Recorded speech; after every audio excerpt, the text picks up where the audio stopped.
Welcome to Twisted Threes. Please like, subscribe, and click the notification bell so you don't miss the next Twisted Stories. To support the channel, you can visit us at twistedthrees.com.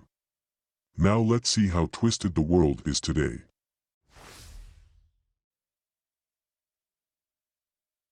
My mom passed away in early November of 2005.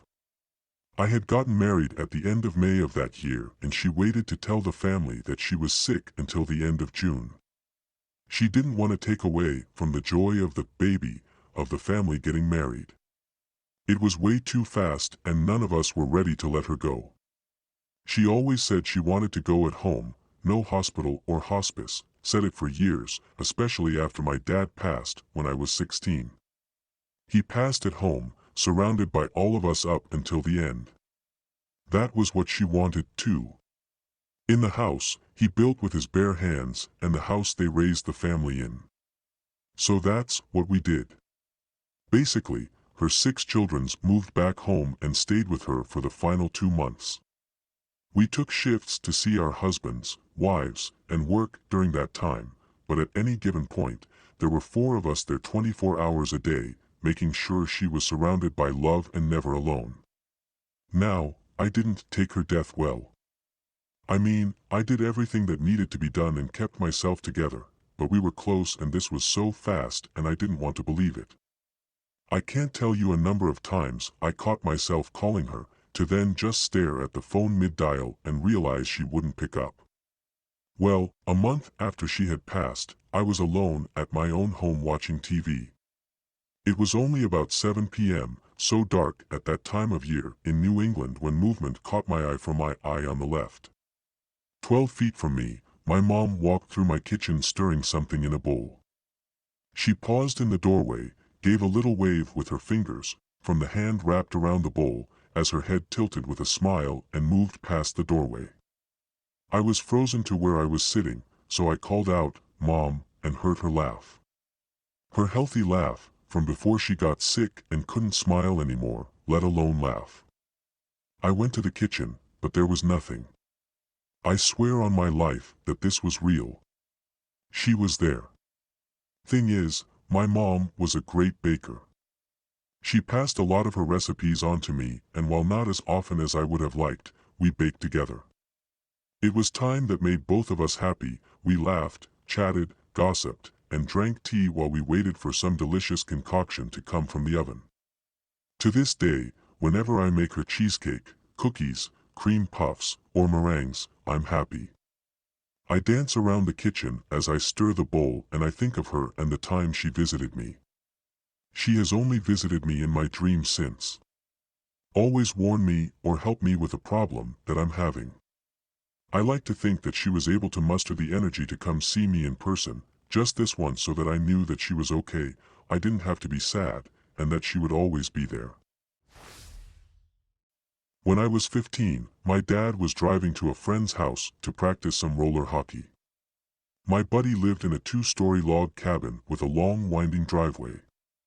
It was the first time I had been to his house, and had been told his parents wouldn't be home until later in the evening. As we drove up, my dad says he thought my friend's parents weren't home, and I told him they weren't. He then points to a 2nd-story window and says, "Well, someone is here." I look up and see an older male dressed in Western clothing and wearing a big cowboy hat. "This is Texas, so that isn't unusual," I said. "I guess they got home early," and shrugged it all. A while later I mentioned something about asking his parents something, and he says they won't be home till later. I point out both my dad and I saw someone in his house, and he freaks out because no one was supposed to be there. We then go in the house to check it out and don't find anyone. After his parents got home, we were in a back room of the house, and I see a picture of the guy who had been upstairs. I point it out to my buddy, and he turns white and says that was his granddad, who died 6 years earlier. Turns out my buddy's parents believed the house to be haunted by multiple spirits. When I was about 12 years old, during the summer, my sister, who is 5 years older than me, was out with friends after work. We shared a bedroom. I was up late, doodling in a notebook in bed, and had an older, glass TV next to my bed that was turned off. At one point I looked up and saw, in the reflection of the TV screen, my sister walk out of our bedroom doorway and into the stairwell. When I turned around to greet her, she wasn't there. I get up and walk into the stairwell and all of the lights are still off downstairs and in the bathroom next to our bedroom. So I think she must have run downstairs really fast and headed down myself to find no one again. At this point, I'm getting a little spooked and I wanted to prove myself wrong, so I went outside and her car was still gone. I sprint back inside and run back upstairs to my parents' room and wake my mom up to tell her I was pretty sure I had just seen a ghost. She was too tired to do much for it, and so I went back to my bedroom, petrified.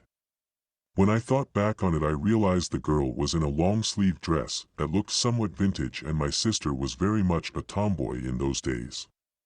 But she had blonde hair like my sister and was looking towards me while walking out of the room.